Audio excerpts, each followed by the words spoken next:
स्वागत है आपका एमएस क्लासेस के इस नए वीडियो में, जिसमें मैं भूपेंद्र सिंह सोनू आपका हार्दिक स्वागत करता हूँ। बच्चों, आज हम बात करेंगे कक्षा 12 पाठ नंबर 2 वैद्युत फ्लक्स तथा गॉस की प्रमेय। बच्चों, ये चैप्टर एग्जाम के दृष्टिकोण से अत्यंत महत्वपूर्ण है। तो बच्चों, चलिए इस पाठ की हम शुरुआत करते हैं। और बच्चों, इस पाठ का जो पहला टॉपिक है, इसका नाम है बच्चों क्षेत्रफल वेक्टर। कौन सा वेक्टर? क्षेत्रफल। इस पाठ का जो पहला टॉपिक है उसका नाम है क्षेत्रफल वेक्टर, एरिया वेक्टर। चलिए, अगर कोई समतली क्षेत्रफल लिया है, कैसा क्षेत्रफल? समतली। जैसे इस प्रकार का चलिए क्षेत्रफल ले लेते हैं, तो इसमें परिमाण के साथ साथ क्या होती है? दिशा भी होती है। इसमें परिमाण के साथ क्या होती है? दिशा। परिमाण माने मात्रा, दिशा को आप भली भांति परिचित हैं। मान लेते हैं ये क्षेत्रफल डी है। ये क्षेत्रफल क्या है? डी। अरे एरिया से दिखाते हैं क्षेत्रफल को, छोटा क्षेत्रफल इसे डी लिख देंगे। तो इसका जो क्षेत्रफल वेक्टर होगा ये सदैव इसके क्या होगा? तल के लंबवत होगा। अगर यूनिट वेक्टर एम हो तो आप इसको ऐसे लिख सकते, ये जो ए है इसी को वेक्टर है, इसी को आप क्षेत्रफल वेक्टर कहते हैं। मतलब क्षेत्रफल वेक्टर वह वेक्टर होता है जो सदैव किसी तल के क्या होता है? लंबवत। जो हमेशा तल के क्या होगा? लंबवत। जैसे बोर्ड का अगर क्षेत्रफल वेक्टर निकालना चाहते हैं तो ऐसे होगा। कैसे होगा? ऐसे। तो क्लियर है? क्षेत्रफल वेक्टर सदैव तल के क्या होता है? लंबवत होता है। यह बच्चों यूनिट वेक्टर है, एकांक वेक्टर। इसका मान कितना होता है? हमेशा 1 होता है। ठीक है। तो क्षेत्रफल वेक्टर सदैव तल के क्या होता है? लंबवत होता है। ठीक है। इसकी साथ लेना चाहे तो ले लीजिए। और क्या कहेंगे? क्षेत्रफल वेक्टर सदैव तल के लंबवत होता है और इसे वेक्टर ए से प्रदर्शित किया जाता है। चलिए, हमारा बच्चों दूसरा टॉपिक है घनकोण। छोटी छोटी टॉपिक हैं, इन सब टॉपिकों को मिला के हम प्रूव करेंगे गॉस की प्रमेय। चलिए, दूसरा टॉपिक क्या है? घनकोण। बच्चों, आप जानते होंगे कि वृत्त का कोई चाप, मान लीजिए इसका नाम है वृत्त, वृत्त के केंद्र पे जितना कोण बनाता है इसको समतली कोण बोला जाता है। कौन सा कोण? समतली कोण। और इसका मात्रक क्या होता है? रेडियन। इसका मात्रक क्या होता है? रेडियन। बच्चों, कक्षा 9 में आपने पढ़ा मूल राशियां तथा मूल मात्रक, 11th में भी पढ़े होंगे। तो मूल राशियां 7 थी और जो पूरक राशियां थी वो 2 थी। पूरक राशियों का कोण और घनकोण। कोण और घनकोण। कोण को नापने के लिए रेडियन लाया गया और घन कोण को नापने के लिए कौन लाया गया? स्टेरेडियन। तो ये वही घनकोण।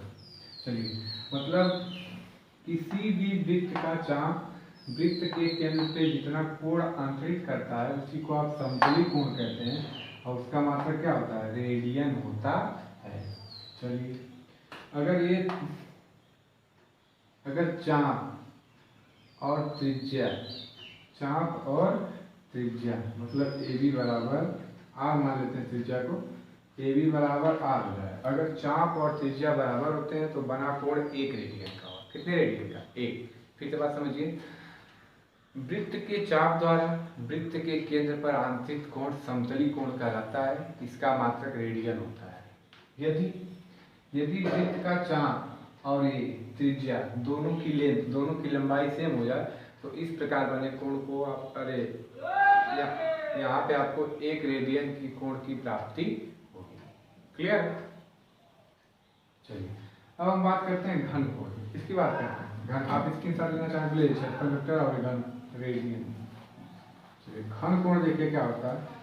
उसी प्रकार एक, चलिए वृत्त फिर से ले लेते हैं। ठीक है। और यहाँ पर एक छोटे क्षेत्रफल ले लेते हैं डी ए नाम। और छोटी सी जगह क्या ले लेते हैं? D A. वृत्त का केंद्र ले लेते हैं ओ। इसके बाद पृष्ठों को इससे क्या कर देते हैं? मिला देते हैं और इनको भी ऐसे मिला देते हैं। ये दूरी मान लेते हैं आर। क्या मान लेते हैं? आर। ठीक है।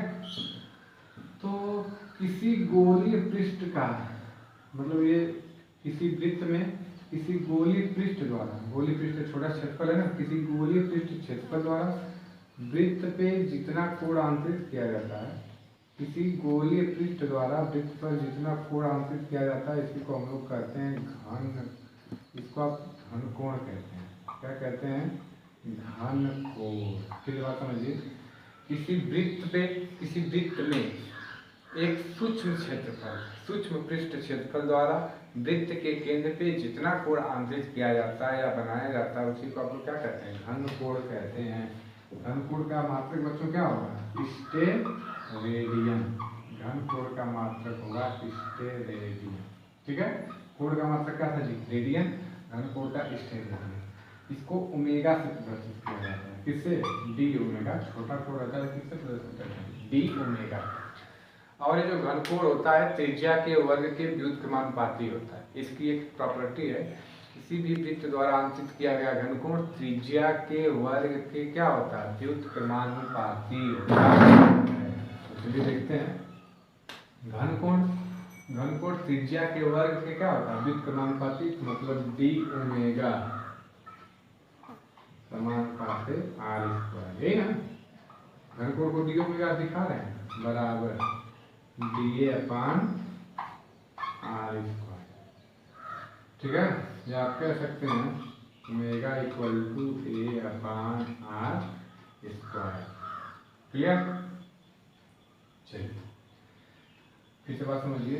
किसी वृत्त के गोलीय सूक्ष्म भाग द्वारा, गोलीय सूक्ष्म क्षेत्रफल या सूक्ष्म भाग द्वारा वृत्त के केंद्र पे जितना कोण बनाया जाता है उसी कोण को हम लोग कहते हैं घन कोण। घन कोण का मात्रक होता है स्टेरेडियन।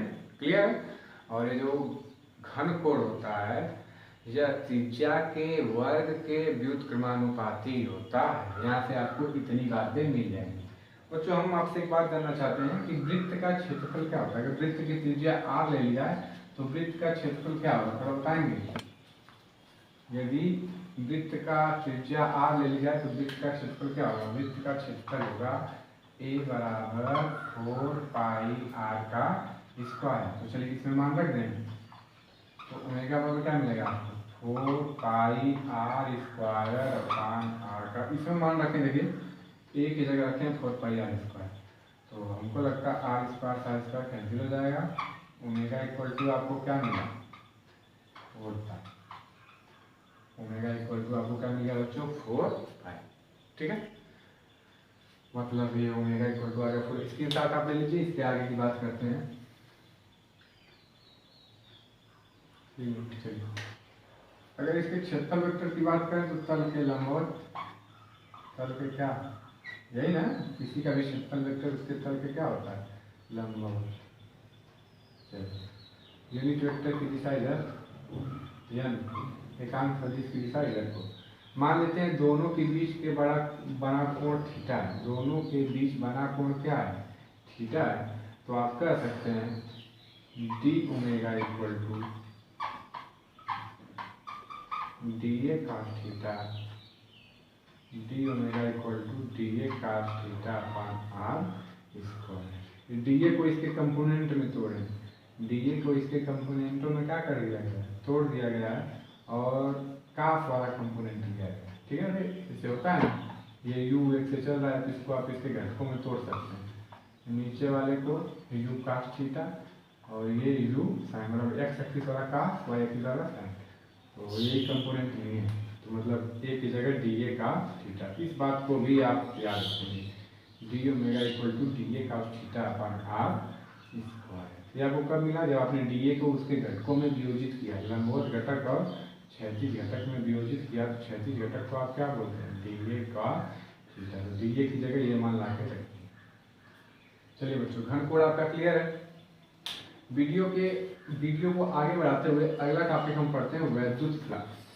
क्या पढ़ते हैं, वैद्युत फ्लक्स। एग्जाम के दृष्टिकोण से अत्यंत महत्वपूर्ण टॉपिक का नाम वैद्युत फ्लक्स। इंग्लिश में क्या बोलते हैं, इलेक्ट्रिक फ्लक्स। इंग्लिश में क्या बोलते हैं, इलेक्ट्रिक फ्लक्स।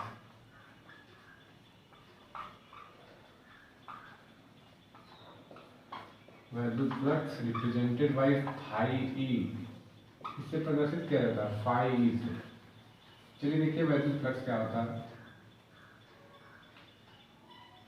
इस मान लीजिए कोई वैद्युत क्षेत्र है, ये कोई क्या है, वैद्युत क्षेत्र। इसमें चलिए कोई काल्पनिक पृष्ठ अपने मन से क्या कर दिया जाए, खींच दिया, इसलिए काल्पनिक बोल रहे हैं अपने मन से। तो किसी भी वैद्युत क्षेत्र में खींचे गए काल्पनिक पृष्ठ, एक बात समझिए, किसी भी वैद्युत क्षेत्र में खींचे गए काल्पनिक पृष्ठ से गुजरने वाली वैद्युत बल रेखाओं की संख्या क्या कहलाती है? वैद्युत फ्लक्स। फिर से बात समझिए, इसे दिखाते हैं फाई ई से। वैद्युत फ्लक्स क्या है, फिर से एक बार देख लेते हैं। वैद्युत फ्लक्स वैद्युत क्षेत्र में खींचा गया हुआ काल्पनिक पृष्ठ, काल्पनिक इसलिए कहते हैं अपने मन से खींचा जाएगा। वैद्युत क्षेत्र में खींचा गया हुआ काल्पनिक पृष्ठ, काल्पनिक पृष्ठ तो होगा और उससे गुजरने वाली सभी की सभी आप वैद्युत बल रेखाओं की क्या कर लेंगे? गणना कर लेंगे, उनको गिन लेंगे। तो वैद्युत बल रेखाओं की संख्या क्या कहलाती है? वैद्युत फ्लक्स फाई ई से दिखाते हैं और ये बराबर होता है वैद्युत क्षेत्र और